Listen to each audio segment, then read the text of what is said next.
कुछ कर गुजरने के लिए उम्र मायने नहीं रखता है, बस दिलों में जज्बा होना चाहिए। अगर दिलों में जज्बा हो तो आप कुछ भी कर सकते हैं। तो हिस्ट्री क्लास में आपका स्वागत है। और हिस्ट्री क्लास में आज हम लोग जानेंगे, क्योंकि हम लोग जानते हैं कि बहुत पुराने समय से यहाँ पे जो है सो केवल धर्म के विषय में लोग जो है झगड़ते रहते हैं। ठीक है, जैसे आज भी धर्म के ऊपर काफी ज्यादा राजनीति हो रहा है। और ऐसा नहीं कि आज ही हो रहा है, आदि काल में जब धर्म बन चुके थे, बहुत सारे धर्म आ चुके थे, तो जब से धर्म आया तब से धर्म के ऊपर राजनीति लोग करने लगे अपने फायदे के लिए। आज भी तो भारत में अभी अगर हम बात करें तो भारत में बहुत सारे लोगों के जानने की इच्छुक होते हैं, कहते हैं कि भारत में हमेशा हिंदू रहे हैं। तो भारत में जो लोग रहते थे वो सनातनी लोग रहते थे। यहाँ पे सनातन मतलब पुराने लोग। ठीक है, यहाँ पे जो है मुस्लिम, बहुत सारे लोगों की ये इच्छा होता है, क्वेश्चन होता है जानने की भारत में पहली बार इस्लाम कब आया। तो मैं बता दूं कि भारत में पहली बार इस्लाम 7वीं शताब्दी से पहले आ चुके थे। ठीक है, भारत में इस्लाम की एंट्री 7वीं शताब्दी से पहले हो चुका था। इसका कुछ प्रमाण भी है। बरवाड़ा मस्जिद घोघा गुजरात में, जो कि 623 ईस्वी से पहले का बना हुआ है। चेरामन जुमा मस्जिद 629 में ईस्वी में बना हुआ है। कहां पे? मैथिला के केरल में।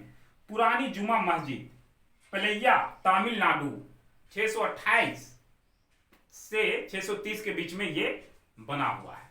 तो इसका कुछ प्रमाण है। इससे हमें पता चलता है कि मुस्लिम का इस्लाम का जो है भारत में 7वीं शताब्दी से पहले एंट्री हो चुका था।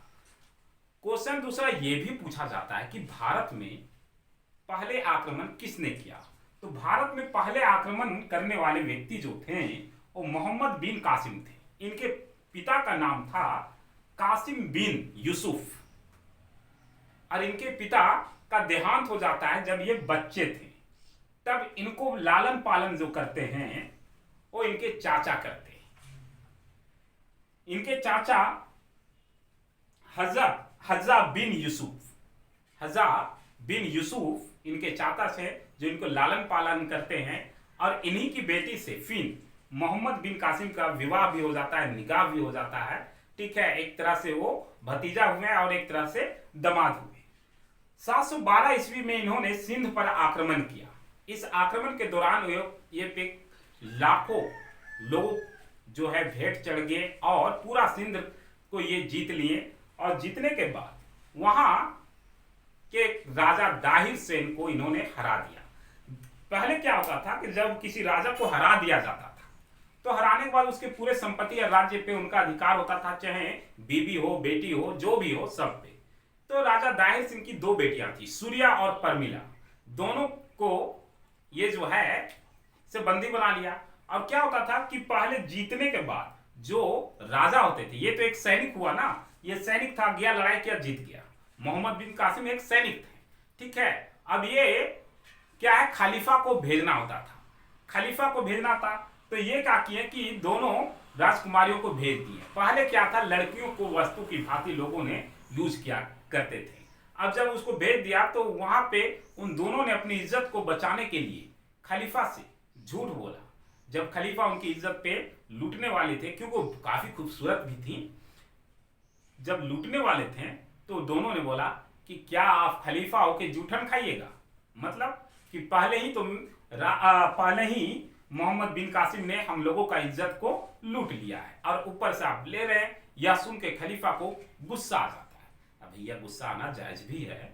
अब गुस्सा आ जाता है तो गुस्सा आ जाने के बाद उन्होंने ऑर्डर दे देता है कि मोहम्मद बिन कासिम को यहाँ पे फौरन पेश किया जाए और उसे बंदी बना के पेश किया जाए। लोगों ने उन्हें बंदी बना के, और चूंकि ये पैदल गए थे, मरुस्थल के रास्ते से गए थे, ठीक है, इसलिए उसे मार के बंदी बना के और चमड़े का एक कह सकते हैं कवर में पैक करके इनको पेश किया गया और उसमें इनका दम घुटने से उनकी मृत्यु हो जाती है। इस प्रकार जो है मोहम्मद बिन कासिम की मृत्यु हो जाती है।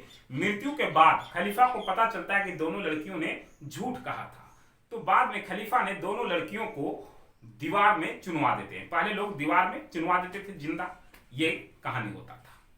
तो इस प्रकार जो है मोहम्मद बिन कासिम की मृत्यु हो जाती है और इन्होंने हमारे देश में आया, सबसे पहले भारत में सिंध पे आके इन्होंने जो है कब्जा किया। ठीक है, तो इस प्रकार मुस्लिम का एंट्री भारत में हुआ। अगर आपको ये छोटा सा जानकारी अच्छा लगता है तो हमें सपोर्ट जरूर कीजिएगा। फिलहाल के लिए आप हमें इजाजत दीजिए, मिलते हैं नेक्स्ट वीडियो में नेक्स्ट टॉपिक के साथ। जय हिंद, जय भारत।